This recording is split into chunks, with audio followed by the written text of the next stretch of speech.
Bonjour les enfants, nous sommes aujourd'hui le jeudi 18 juin et voici votre travail en français.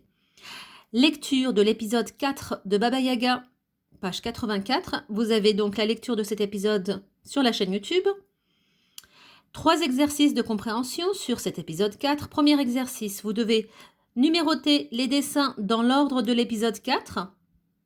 Puis, une fois que vous avez numéroté les dessins dans l'ordre de l'épisode 4, vous avez 3 phrases ici à lire et vous faites correspondre chaque phrase à son dessin. Donc, vous retrouvez quelle phrase va avec quel dessin et vous mettez à la phrase le numéro du dessin, tout simplement.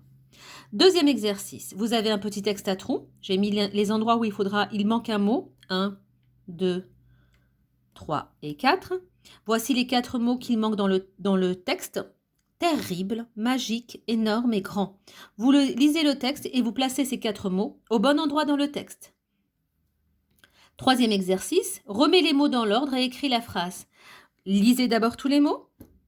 Nous, on sait qu'une phrase commence par une majuscule et termine par un point. C'est aussi des indices qui nous permettent de trouver le premier mot et le dernier mot. Attention, ici, on voit qu'il y a plusieurs mots avec une majuscule.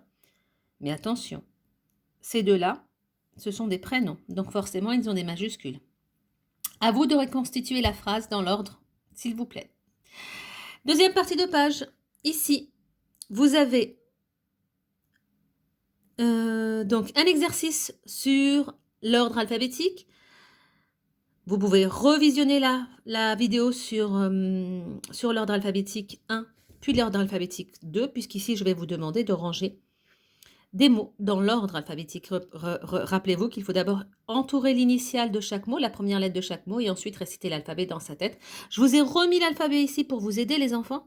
D'accord? Donc, vous pouvez l'utiliser pour cet exercice aussi, puisque j'ai oublié de la remettre ici, l'alphabet.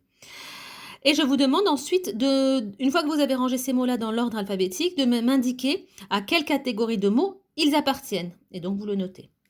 Puis, vous chercherez dans l'épisode 4 3 noms féminins et 3 noms masculins. Voilà, merci les enfants. Je vous mettrai par la suite la correction de ce travail-là.